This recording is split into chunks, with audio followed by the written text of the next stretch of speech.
रहीम नाज़रीन अस्सलाम वालेकुम, मैं हूं इमरान नसीम। नाज़रीन, आज के इस प्रोग्राम में चंद बड़ी ख़ास और अहम ख़बरों की तफसीलात आपके साथ शेयर करेंगे। और इन ख़बरों के अलावा आज जो साबिक़ वज़ीर आज़म इमरान ख़ान ने तौहीन अदालत केस में अपना 2 सफ़ात का बयान हल्फ़ी जो इस्लामाबाद हाई कोर्ट में जमा करवाया है, ख़ान साहब के इस बयान हल्फ़ी का पोस्टमार्टम भी करेंगे और इस एंगल से करेंगे कि 22 सितंबर को हाई कोर्ट के 5 रुकनी बेंच के सामने पेश होकर इमरान ख़ान साहब ने जो माफ़ी मांगी, अपने रवैये पर माज़रत का इजहार किया, क्या इस बयान हल्फ़ी के ज़रिए 22 सितंबर की माफ़ी से इमरान ख़ान साहब मुनर्रफ़ हो गए हैं, माफ़ी मांगने से मुकर गए हैं, या फिर इमरान ख़ान साहब के साथ इस बयान हल्फ़ी के ज़रिए कोई बड़ा हाथ हो गया है? क्योंकि 22 सितंबर को ख़ान साहब ने माज़रत का इजहार करके जो अपनी इंटेंट का इजहार किया, ख़ान साहब ने जो अपनी बोनाफाइडी का इजहार किया, और फिर इमरान ख़ान साहब जो है वो ख़ातून जज ज़ेबा चौधरी की अदालत में भी गए और ये भी ख़ान साहब ने अपनी नेक नीयती का और इंटेंट का इजहार किया। तो ये जो ख़ान साहब की कोशिशें थीं कि उनके ख़िलाफ़ तौहीन अदालत का ये जो चैप्टर है, तौहीन अदालत का ये जो मुकदमा है, ये चैप्टर क्लोज़ हो जाए, तो क्या ख़ान साहब की इन कोशिशों पर 2 सफ़ात के इस बयान हल्फ़ी के ज़रिए मुकम्मल तौर पे कहीं पानी तो नहीं फेर दिया गया? इस पर भी आप नाज़रीन के साथ गुफ्तगू करेंगे। तो पहली ख़बर से आज के प्रोग्राम का बाकायदा आगाज़ करते हैं। नाज़रीन, शहबाज गिल के ख़िलाफ़ जो इदारों के ख़िलाफ़ बगावत पर उकसाने का मुकदमा दर्ज किया गया, उस केस में आज डेवलपमेंट ये हुई है कि शहबाज गिल का बाकायदा ट्रायल का आगाज़ हो गया है। पुलिस की जानिब से जज ताहिर अब्बास सिपरा की अदालत में आज शहबाज गिल के ख़िलाफ़ इदारों के ख़िलाफ़ उकसाने का बगावत के मुकदमे का चालान जो है वो पेश किया गया और आज कमरा अदालत में पुलिस के साथ जो प्रोसिक्यूटर हैं इस केस के राजा रिजवान अब्बासी वो भी मौजूद थे, लेकिन शहबाज गिल साहब जो है वो अदालत में मौजूद नहीं थे। तो पुलिस ने जो चालान पेश किया उसकी रोशनी में जज ताहिर अब्बास सिपरा साहब की जानिब से 6 अक्टूबर के लिए शहबाज गिल को तलबी का समन जो है वो जारी कर दिया गया है। अब 6 सितंबर को शहबाज गिल अदालत के सामने पेश होंगे, उनके ख़िलाफ़ जो चालान है उस पर वो अपना मौक़िफ़ अदालत के सामने पेश करेंगे। तो देखते हैं कि 6 सितंबर को इस केस की फ़र्दर क्या कार्रवाई जो है वो सामने आती है। दूसरी नाज़रीन ख़बर यह है कि आज इमरान ख़ान साहब की ज़ेर सदारत बनी गाला में पार्टी के तर्जुमानों का, पार्टी के रहनुमाओं का इजलास हुआ, जिसमें ख़ान साहब ने ये कह दिया है कि जो लॉन्ग मार्च है वो अक्टूबर में किया जाएगा। लेकिन ये लॉन्ग मार्च अक्टूबर की किस तारीख़ को होगा, इस हवाले से कोई वाज़ेह तारीख़ जो है इस इजलास में ख़ान साहब ने नहीं दी। लेकिन अलबत्ता इमरान ख़ान साहब की जानिब से ये ज़रूर कहा गया कि अक्टूबर के दूसरे या तीसरे हफ़्ते में लॉन्ग मार्च का बाकायदा आगाज़ हो जाएगा। तीसरी ख़बर नाज़रीन एक सियासी खातून की गिरफ़्तारी है। वैसे ये कोई सियासी खातून तो है नहीं, ये सियासी खातून बन के इदारों के ख़िलाफ़ सोशल मीडिया पे एक मियाँ नईम नामी एक शख्स हैं जो इदारों के ख़िलाफ़, कौमी सलामती के इदारों के ख़िलाफ़ सोशल मीडिया पर कैंपेन चला रहा था। FIA के साबिक़ क्राइम विंग की जानिब से कार्रवाई करके गुजरांवाला कामुकी के इलाके के जो रिहायशी हैं मियाँ नईम, उन्हें गिरफ़्तार कर लिया गया है और मियाँ नईम ने इस बात का एतराफ़ कर लिया है कि उन्होंने 2019 में जो एक मारूफ़ अदाकारा हैं सारा यूसुफ, उनके नाम से एक अकाउंट बनाया और उस अकाउंट के ज़रिए उन्होंने कहा कि मैंने इदारों के ख़िलाफ़ जो है वो कैंपेन चलाई। तो ये एक बड़ी गिरफ़्तारी जो है वो FIA के साइबर क्राइम विंग की जानिब से जो है वो की गई है। चौथी ख़बर नाज़रीन, जो मुल्क में सियासी बदलती सियासी सूरत हाल है, उसके हवाले से समा न्यूज़ की एक ख़बर है जिसे रिपोर्ट किया गया है कि ऑडियो लीक के बाद और मुल्क में बदलती सियासी सूरत हाल के बाद PTI के जो MPs हैं, ख़ास तौर पे MPs की बात की गई है कि वो अपनी जमात से यानी तहरीक-ए-इंसाफ से उड़ान भर के नून लीग में शमूलियत के हवाले से जो है वो कोशिशों में मसरूफ़ हैं और 12 ऐसे MPs हैं पाकिस्तान तहरीक-ए-इंसाफ के जिनके मुसम्मिक नवाज़ के साथ राब्ते हो चुके हैं और वह पाकिस्तान तहरीक-ए-इंसाफ को छोड़ के मुसम्मिक नवाज़ में शमूलियत अख्तियार करेंगे। और इन 12 अरकान में जो अक्सरियत है वो बताई जा रही है कि जो छीना ग्रुप है पाकिस्तान तहरीक-ए-इंसाफ का पंजाब असम्बली में, ज़्यादातर उन अरकान का 12 अरकान का इसी ग्रुप के साथ ताल्लुक़ है। अगली ख़बर नाज़रीन मरहूम आमिर लियाकत हुसैन से मुतल्लिक़ है। उनकी तीसरी अहलिया ने आज सुप्रीम कोर्ट में सिंध हाई कोर्ट का और सेशन अदालत का फ़ैसला जो है सुप्रीम कोर्ट में चैलेंज किया है और इस दरख्वास्त में दानिया मलिक साहबा जो कि तीसरी अहलिया थे डॉक्टर आमिर लियाकत हुसैन की मरहूम की, उन्होंने कब्र कुशाई और पोस्टमार्टम की दरख्वास्त की है सुप्रीम कोर्ट से। यानी वो कह रही हैं कि डॉक्टर आमिर लियाकत हुसैन की कब्र कुशाई की जाए और उनकी मौत की वजूहात को जानने के लिए उनका पोस्टमार्टम जो है वो करवाया जाए। आपको याद होगा कि जो आमिर लियाकत हुसैन के बच्चे थे, बेटी बेटा, उनकी जानिब से अदालत में स्टेटमेंट दिया गया था कि वो अपने वालिद का पोस्टमार्टम नहीं करवाना चाहते और वर्सा के स्टेटमेंट के ऊपर आमिर लियाकत हुसैन का पोस्टमार्टम नहीं करवाया गया था। तो ये जो दरख्वास्त आज दानिया मलिक साहबा ने सुप्रीम कोर्ट में दायर की है, इसमें एक तो उनका ये कहना है कि मकतूल यानी उनके साबिक शौहर के जो बच्चे हैं उनमें जो साबिक उनकी बीवियां हैं उन्होंने जायदाद पे कब्ज़ा कर लिया है और मैं मरहूम आमिर लियाकत हुसैन की अहलिया होने के नाते उनकी वारिस भी हूँ। दरख्वास्त में कहा गया है कि आमिर लियाकत हुसैन की मौत की वजूहात जानना ज़रूरी है। इस सिलसिले में अदालत से उन्होंने इस्तदा की है कि कब्र कुशाई का, डॉक्टर आमिर लियाकत हुसैन की कब्र कुशाई का हुक्म दिया जाए और साथ में उनका पोस्टमार्टम कराने का भी जो है वो हुक्म दिया जाए। पाँचवीं नाज़रीन खबर ये है कि डीजी पैमरा, साबिक डीजी पैमरा हाजी आदम को जो है वो नौकरी से सदर मुमलिकत आरिफ अलवी साहब ने बरतरफी का हुक्म जारी कर दिया है और उसके साथ साथ उन्हें 25 लाख रुपए का जुर्माना भी किया गया है। ये सज़ा डीजी पैमरा को इस मामले पे सुनाई गई है कि उन्होंने एक खातून को जो है वो हरासा किया था। खातून ने जो वफाकी मोहतसब है इंसदाद हरासानी से मुतल्लिक, जिसकी सरबराह हैं अपना कशमाला तारिक साहबा, नवंबर 2021 में इस डीजी पैमरा के ख़िलाफ़ जो है वो कशमाला तारिक साहबा ने बतौर वफाकी मोहतसब फ़ैसला सुनाया था कि उन्होंने खातून को हरासा किया है तो इन्हें नौकरी से बरतरफ किया जाए और 25 लाख का जुर्माना भी किया जाए। तो सदर मुमलिकत आरिफ अलवी साहब ने डीजी पैमरा से मुतल्लिक वफाकी मोहतसब का ये फ़ैसला बरकरार रखे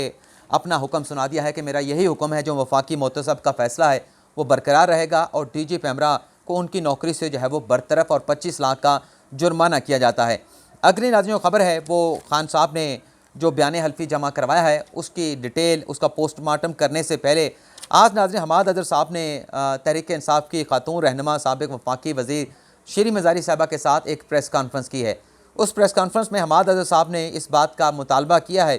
कि अगर इस्लामाबाद हाई कोर्ट के फ़ैसले के बाद अगर मरीम नवाज़ लंदन फ्लैट की मालिक नहीं है, अगर नवाज शरीफ लंदन फ्लैट के मालिक नहीं है, तो फिर एवन फील्ड का कोई मालिक नहीं है, तो फिर इसे पनाहगाह बना दिया जाए, गरीब लोगों की पनाहगाह बना दिया जाए। अब पीटीआई के जो लोग हैं इस्लामाबाद हाई कोर्ट के इस फैसले के बाद इस मामले को ट्विस्ट कर रहे हैं और इस गुत्थी को जो है वो मज़ीद उलझाने की कोशिश कर रहे हैं। तो पहले दिन से नाजरीन, जब से पनामा का स्कैंडल आया था, बल्कि पनामा के स्कैंडल आने से पहले हुसैन नवाज़ एक टीवी इंटरव्यू में इस बात का एतराफ़ कर चुके हैं कि ये फ़्लैट मेरे वालिद के थे, मेरे दादा के थे, मियाँ मोहम्मद शरीफ के, और मियाँ मोहम्मद शरीफ ने ये फ़्लैट जो है मुझे गिफ्ट कर दिए थे, मेरी मलकियत में दे दिए थे। तो जो लंदन फ्लैट का मालिक है असली वो हुसैन नवाज़ साहब हैं। लेकिन क्योंकि पीटीआई का जो मुकदमा था वो सिर्फ मरीम नवाज़ के ख़िलाफ़ था, हुसैन अपना नवाज शरीफ के ख़िलाफ़ था, कि हुसैन नवाज़ नहीं बल्कि मरीम नवाज़ और नवाज शरीफ जो हैं लंदन फ्लैट के मालिक हैं। तो असल जो मालिक हैं वह हुसैन नवाज़ हैं। अगर ये समझती है पाकिस्तान तहरीक इंसाफ, क्योंकि तहरीक इंसाफ ने ऐलान कर रखा है कि जो इस्लामाबाद हाई कोर्ट का फ़ैसला है उससे हम सुप्रीम कोर्ट में चैलेंज करेंगे, तो फिर तहरीक इंसाफ को आके वो सबूत दिखाना पड़ेंगे सुप्रीम कोर्ट को कि हुसैन नवाज़ मालिक नहीं बल्कि ये डॉक्यूमेंट्स हैं जिससे साबित होता है कि मरीम नवाज़ और नवाज शरीफ जो हैं, नवाज शरीफ ने पैसे दिए और मरीम नवाज़ को बेनामीदार बनाया गया, वो बेनिफिशियल ऑनर है। तो ये फिर डॉक्यूमेंट जो है वो तहरीक इंसाफ को फिर अदालत में आके प्रोड्यूस करना पड़ेंगे। और अगर ये फार्मूला, ये इकदाम पीटीआई की जानिब से उठाया गया और यहाँ पे कामयाबी फिर सुप्रीम कोर्ट से तहरीक इंसाफ को ना मिली, तो रही सही जो कसर है, जो बयानिया है तहरीक इंसाफ का, वो भी फिर सुप्रीम कोर्ट के फ़ैसले के बाद जो है वो पिट जाएगा। अब आ जाते हैं जो खान साहब ने 2 सफ़ात का बयान हल्फी सुप्रीम कोर्ट अपना इस्लामाबाद हाई कोर्ट में जमा करवाया है। ये नाज़रीन 6 पैराग्राफ पर मुश्तमिल बयान हल्फी है। मैं इस जो बयान हल्फी के मंदजात हैं उसको नहीं पढ़ूँगा, क्योंकि बहुत सारे हमारे दोस्त हैं नाराज़ हो जाते हैं कि आप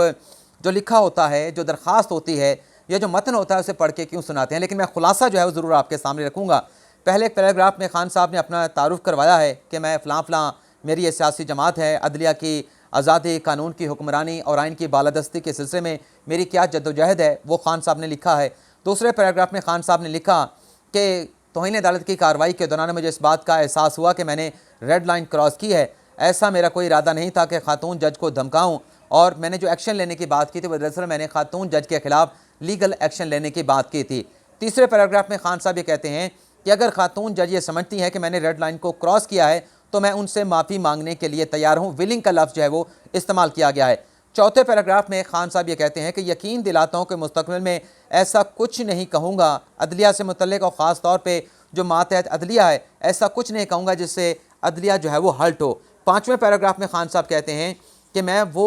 हर वो कदम उठाने के लिए तैयार हूँ जो अदालत ये समझती है कि उठाना ज़रूरी है जिससे इस्लामाबाद हाई कोर्ट जो है वो मुतमिन हो सके। और छठे और आखिरी पैराग्राफ में खान साहब ये कहते हैं कि जो कुछ मैंने बयान किया है और 22 सितंबर को अदालत के सामने जो बयान दिया था, आज भी मैं उस बयान को दोहराता हूँ और अपने उस बयान के ऊपर कायम रहते हुए इस अदालत को यानी हाई कोर्ट के 5 रुकनी बेंच को यकीन दिलाता हूँ कि अपने इस बयान पे कायम रहूँगा कि मुस्तकबिल में अदलिया से मुतल्लिक़ कुछ नहीं कहूँगा। तो ये जो खान साहब का बयान है, इस बयान को पढ़ने के बाद तो ये लगता है कि खान साहब ने जो 22 सितंबर को हाई कोर्ट के सामने कहा था कि मैं अदालत से माजरत करता हूँ, अपॉलॉजी का खान साहब ने लफ्ज़ इस्तेमाल किया। कुछ दोस्त कहते हैं कि अपॉलॉजी नहीं की थी, रिग्रेट का लफ्ज़ इस्तेमाल किया था। तो जो माजरत है उसका अगर आप डिक्शनरी से मतलब निकालेंगे, मीनिंग निकालेंगे तो वो अपॉलॉजी निकलता है। रिग्रेट के जो मीनिंग है वो अफसोस के आते हैं। तो खान साहब ने वहाँ पे अपॉलॉजी का लफ्ज़ इस्तेमाल किया, माजरत की अदालत से। लेकिन लगता है कि ये जो 2 सफ़ात का बयानी हल्फी है उसमें जैसे लिखा गया है कि इमरान खान साहब तैयार हैं,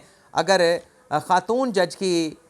हल्ट हुई हैं, उनकी कंटेम्प्ट हुई है, वो समझती हैं कि मैंने उनको धमकी दी है, तो मैं उनसे माफ़ी मांगने के लिए तैयार हूँ। और जो इस्लामाबाद हाई कोर्ट में खान साहब ने कहा कि मैं माजरत मांगी है, उसका भी कोई जिक्र नहीं किया गया। तो ये जो 22 सितंबर का अदालत का हुक्मनामा था, इसका मैं पैराग्राफ नंबर 2 ज़रूर पढ़ के सुनाना चाहूँगा। कुछ दोस्त नाराज़ होते हैं तो उनसे मैं एडवांस में माजरत कर लेता हूँ। और ये सिर्फ 2 सत्रों का पैराग्राफ है। इसमें लिखा गया है, 5 रुकनी बेंच लिखता है कि we are prima facie satisfied, यानी हम बज़ाहिर मुतमिन हैं with the apology render by the respondent, यानी इमरान खान ने जो अपॉलॉजी जो माफ़ी पेश की है, जो माफ़ी मांगी है, उससे हम मुतमिन हैं। Let him file an affidavit for the consideration, यानी इमरान खान साहब बयान हल्फी जमा करवाएं, उसका ये अदालत जायज़ा लेगी before the next date of hearing, यानी आइंदा जो 3 अक्टूबर की समात है उससे पहले ये बयान हल्फी अदालत में जमा करवाया जाए। खान साहब के उस बयान हल्फी का अदालत जायज़ा लेगी। यानी खान साहब ने कोशिश तो की, अदालत से माफ़ी भी मांगी और वो खातून जज की अदालत में भी गए और अमले से कह के आए कि मैं माफ़ी मांगने के लिए आया था और ख़ातून जज को कहिएगा कि मैं माफ़ी मांगने के लिए आपकी अदालत में पेश हुआ था। तो खान साहब ने अपनी इंटेंट भी ज़ाहिर की, खान साहब ने अपनी बोनाफाइडी भी ज़ाहिर कर दी, 5 रुकनी बेंच के सामने भी माजरत का इजहार किया, माफ़ी मांगी। लेकिन इस 2 सफ़ात के बयान के अंदर, बयान हल्फी के अंदर कहीं भी खान साहब की इन कोशिशों का जिक्र नहीं किया गया। उससे लगता यह है कि खान साहब ने जो कोशिशें की अपनी बोनाफाइडी, अपनी नीयत को शो करने के लिए, इजहार करने के लिए और अपनी नेक नीयतियों को ज़ाहिर करने के लिए, यानी इंटेंट अपनी इरादे मकसद को ज़ाहिर करने के लिए, उस पर मुझे जो मेरी ज़ाती राय है उस पर पानी फेर दिया गया है। और ग़ालिबन हो सकता है मुमकिन तौर पे कि जब ये 3 अक्टूबर को इमरान खान के ख़िलाफ़ तौहीन अदालत केस की समात हो तो अदालत की जानिब से कहा जाए कि खान साहब आप तो कह रहे हैं कि आप विलिंग हैं माफ़ी मांगने के लिए, तो इसका मतलब है कि आपने अभी तक अदालत से माफ़ी नहीं मांगी, तो फिर आप अदालत से माफ़ी मांगें। ये क्रिमिनल कंटेम्प्ट का केस है, ये मामला ऐसे सरफ़ नज़र नहीं किया जा सकता। इसके अलावा नाज़रीन, आज लाहौर में शरीफ ख़ानदान ने इसहाक़ डार के साथ, परवेज़ रशीद के साथ और दीगर वफाकी वज़रा के साथ एक बड़ी हंगामा खेज़ धुआंधार किस्म की प्रेस कॉन्फ्रेंस की है। उस प्रेस कॉन्फ्रेंस में भी बात करेंगे अगले व्लॉग में। और एक और बड़ी ख़बर भी है, 3 गिरफ़्तारियाँ हुई हैं इस्लामाबाद से और कोर कमांडर कॉन्फ्रेंस से मुतल्लिक़ भी एक बड़ी ख़बर अगले व्लॉग में आपके साथ शेयर करेंगे। लेकिन फ़िलहाल आपसे इजाज़त चाहेंगे। अल्लाह ताला हम सब का हामी नासिर हो। अपनी ढेर सारी दुआओं में याद रखिएगा। अल्लाह हाफ़िज़।